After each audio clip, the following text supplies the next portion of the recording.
విజయవంతం చేద్దాం. 23న జరిగే విద్యా సంస్థల బంద్ను విజయవంతం చేద్దాం.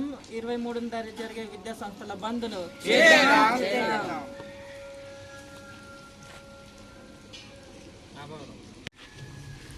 ఏదైతే ఈ నెల 23 తేదీ రోజున రాష్ట్ర వ్యాప్తంగా కూడా విద్యా సంస్థల బంద్కు వామపక్ష విద్యార్థి సంఘాల ఆధ్వర్యంలో రాష్ట్ర వ్యాప్త బంద్కు పిలుపునివ్వడం జరిగింది.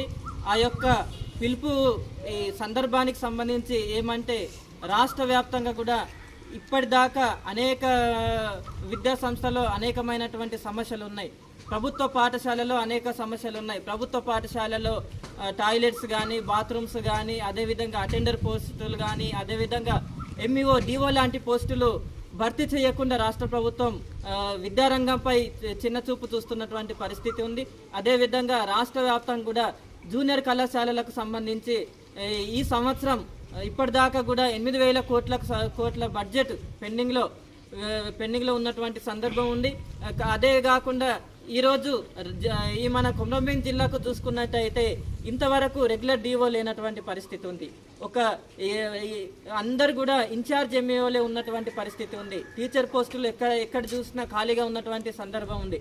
కాబట్టి ఏవైతే టీచర్ పోస్టులు కానీ, ఎంఈఓ పోస్టులు కానీ, డిఓ పోస్టులు కానీ అన్నీ కూడా భర్తీ చేయాలని చెప్పేసి మేము ప్రధానంగా పీడిఎస్గా డిమాండ్ చేస్తున్నాం. అదేవిధంగా ఈ జిల్లాలో ఉన్నటువంటి రాష్ట్ర వ్యాప్తంగా కూడా బెస్ట్ అవైలబుల్ స్కూల్ అని ఈ స్కీమ్ ద్వారా పేద విద్యార్థులకు ప్రైవేటు పాఠశాలల్లో కార్పొరేట్ విద్య అందేటువంటి పరిస్థితి ఉంది. కానీ ఆ యొక్క బెస్ట్ అవైలబుల్ స్కూళ్ళకు సంబంధించి ఇంతవరకు 600 కోట్ల బడ్జెట్ ఉంది.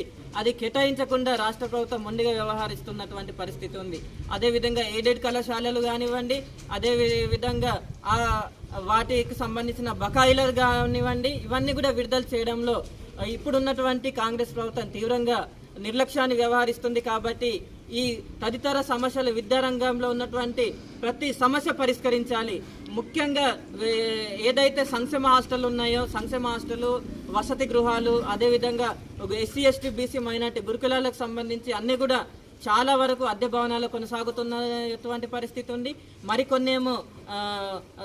మరికొన్ని హాస్టల్ ఏమో మొత్తానికే వాటర్ ఊరుస్తూ హాస్టళ్లకు విద్యార్థులు పడుకోనికి అనేక ఇబ్బందులు ఎదుర్కొంటున్నటువంటి సందర్భం ఉంది. కాబట్టి ఖచ్చితంగా ఏదైతే సంక్షేమ హాస్టళ్లకు పక్క భవనాలు నిర్మించాలి, ఆ కాస్మోటిక్ ఛార్జీలు కానీ, మెస్ ఛార్జీలు కానీ వెంటనే పెంచాలని చెప్పి ఈ యొక్క తదితర డిమాండ్ల సాధన కోసం ఈ నెల 23న జరిగే రాష్ట్ర వ్యాప్త విద్యా సంస్థల బంద్కు ఇక్కడ జిల్లాలో ఉన్నటువంటి విద్యా సంస్థలు, అదేవిధంగా ప్రైవేటు కళాశాల విద్యా సంస్థల యజమాన్యాలు, అదేవిధంగా విద్యార్థులు, తల్లిదండ్రులు అందరూ కూడా ఈ బంద్లో స్వచ్ఛందంగా పాల్గొని విజయవంతం చేయాల్సిందిగా పీడిఎస్గా మేము కోరుతా ఉన్నాం.